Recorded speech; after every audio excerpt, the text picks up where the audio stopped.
When I was in elementary school, I wanted to be a writer. And part of that was because in my school, we got to go through the process of writing a story and publishing a book. So I had always wanted to do that.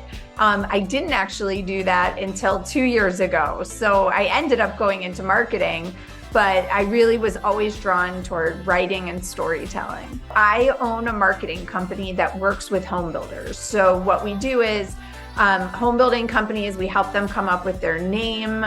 We help them name their communities, the different floor plans that they're going to eventually sell. We do all the signs that would lead to that community, their website, their digital ads. So all the different advertising that would get people to know about a new home community that's going to be coming in the area. I actually am a second generation business owner. So what I have found is that a lot of women that go into the home building world are brought in by a family member, usually a dad or a grandfather. And that's really how I got in. I grew up around it. I was, used to follow my dad around and be a part of home building in that capacity. So that was really how I first got introduced to it. My career looks different every day. So I own an advertising agency, and we have a team that works with builders and does all of the marketing. But I also wrote a children's book called The House That She Built. So a lot of my day-to-day now is really focused on why this story is important, why teachers are enjoying it, why students are enjoying it, and really building out curriculum and activities based on all the skills that go into building. I wrote the book because, like I said earlier, most of the women I've been meeting in the industry were brought into the industry by a dad or a grandfather. And over my 17-year career, I have met a handful of women, and one of them I became very good friends with. We're the same age. Her dad was a builder, her grandfather was a builder. And when it was time for her to come into the industry, she thought she should go into sales and marketing like I did, because that's where she saw women. And so she started her career in sales and marketing, and she just did not feel fulfilled. And years later, she had this aha moment that she wants to be building. She wants to be out on the job site. So she is a general contractor, and she started her own home building company.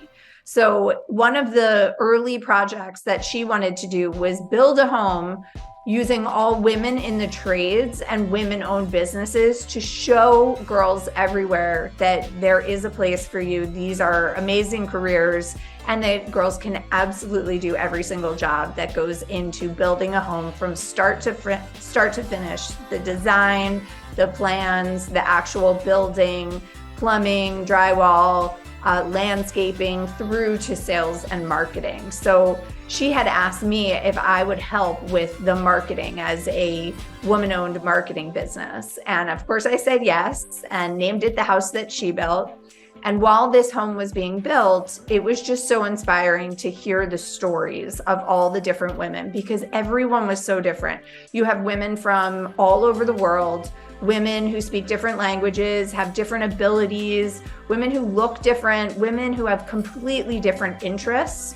Some went to college, some didn't go to college, some, traveled around the world. Just everyone's story was so different, but every single one of them had a unique skill that was needed to make this home come to life. So there was just something so powerful in that. It's this idea of being your unique self, but also being able to take that skill that you love and apply it to make your community better. So I had this moment of, this has to be a book. We have to turn this into a story. And that's really where the story came from. There have been many groups of women in the States that have, tried to do similar projects. It's really hard.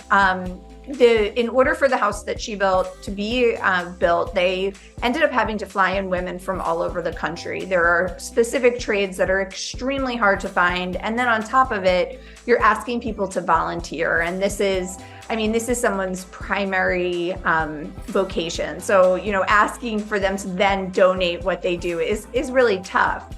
So the whole idea is to share the story and, to change the future of the workforce so that any market could build a home like the house that she built, and it wouldn't be anything, so difficult or so amazing, because there will be so many women who are doing these jobs in the future. I think when you can master a skill and continue to get better at that skill, you're going to always have a job. So that's always a benefit. I know for me personally, when I was in school, and I'm sure a lot of your audience is going to relate to this, sometimes you get so focused on the subjects that you're struggling with. So, I had a harder time in some subjects than others that came more naturally to me. And instead of focusing my attention and putting extra effort into the ones that came more naturally, I was putting the extra time and attention into the ones that I was really struggling with. So that made me not enjoy being there as much. And it also took time away from the subjects that I was really, skilled at. And looking back, I always wonder, I'm like, what could I have done or created had I really focused on the areas where I was most interested? And to me, that is such a huge benefit. If you know that you are really interested in one area, make sure that you have the time to focus on that and to continue to grow that skill, because you really don't have to be great or the best at everything. You really only need to be great at one thing. One of my favorite stories is one of the women who worked on, the house was the master plumber, and she actually lives where I live. So people flew in from all over, and the master plumber was definitely the hardest to source. And we went into a science classroom here in Philadelphia, and that's exactly how she explained the systems that are behind the walls. She was like, I get to do puzzles every day, and it's so cool. I'm creating these systems that that are so important, because we all need clean water, and we all need water that's not clean to go out. So I would say plumbing for sure, but so many. I mean, you're talking about framing, plumbing, drywall, and all of it is really, thinking and problem solving. One of the things that I find amazing is that, everything is really related to STEM. So, if you like science, there's going to be career paths that are great for you. Technology, engineering, art, math. I mean, there are areas in the trades based on anything that you're interested in where you can really focus on that subject that you're really enjoying right now and learn more. There are so many jobs. My son, when he was younger, he loves math. He's always loved math. And when he was in elementary school, he would say he wants to be a math teacher. And the only reason he was saying that is because it's the only job that he was exposed to that he knew used math.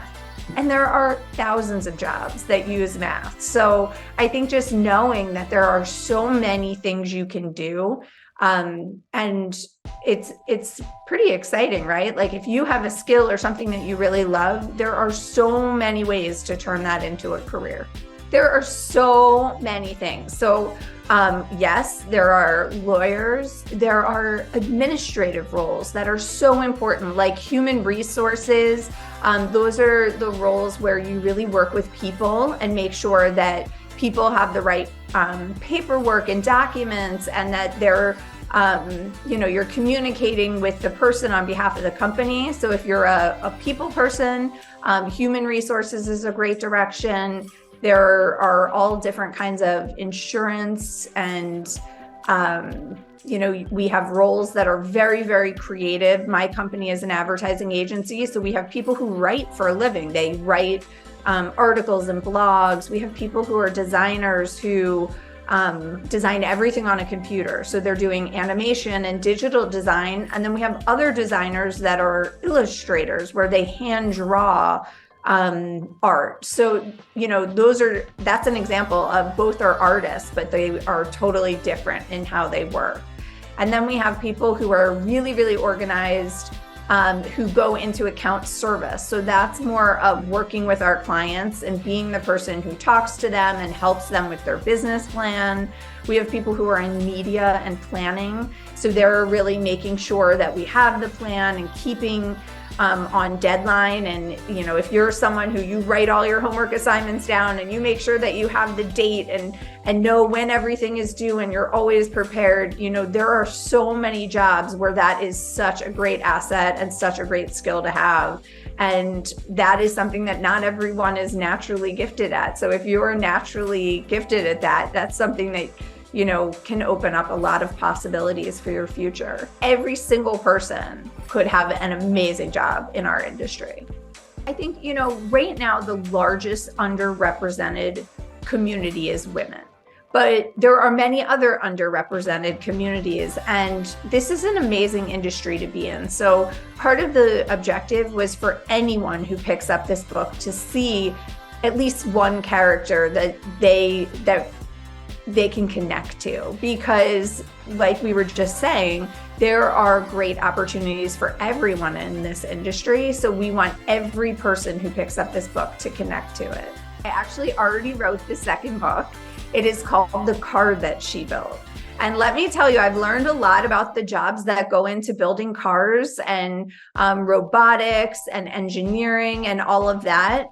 There are a lot of industries that really are looking for skilled people, right? And I think, being able to share this story, my passion is the housing industry and the construction industry, but seeing other industries really respond to it is pretty cool. It's for housing to be leading something like workforce development is something pretty special. So I love the construction space. That's where my career is, but the next book is going to be automotive. And then after that, it will likely be aviation or computers. Technology is continuing to advance. And that adaptability and openness to learning and continued education is a part of any career. So technology has a role in all careers, even no matter what, just because how people communicate. So people communicate now through technology. So even if you spend the majority of your time outside on a job site, you're still going to have technology in your day-to-day interactions and communication. So I would say some jobs are solely technology and some use it a little bit less. Like there is a role for technology in every career. Even just talking about it kind of gives me chills, because absolutely, like if you are building a structure in Minecraft that is just so cool and you want to show all your friends because it's completely unique, or you come up with something new, that is so awesome and important. And our industry needs that. We need to discover new ways to build. We always are going to have challenges when it comes to building. So affordability, finding the right materials to build. There's also how we build. So a lot of building happens on the job site, but a lot of building also can happen in a warehouse where everything is temperature controlled, and that's a totally different way of building. And we're always trying to find ways to do things better. So if you're a gamer and you're problem solving and you're building things, you are the kind of problem solver that we're looking for, because we're always trying to learn and do things better. So yes, this is an amazing path for you. My son, who I was talking about earlier, who loves math, he absolutely loves Minecraft, and he builds these worlds that I'm just amazed by. And I can't imagine him not having some type of interest in architecture or engineering or, actual buildings. So it's, yes, keep utilizing those skills and keep creating something new. I very, very recently started a foundation, a nonprofit called the She Built Foundation. So what we've seen is that people are really responding to the book, and we want to make the book accessible for free. So what we're doing is raising money so that we can distribute the book globally.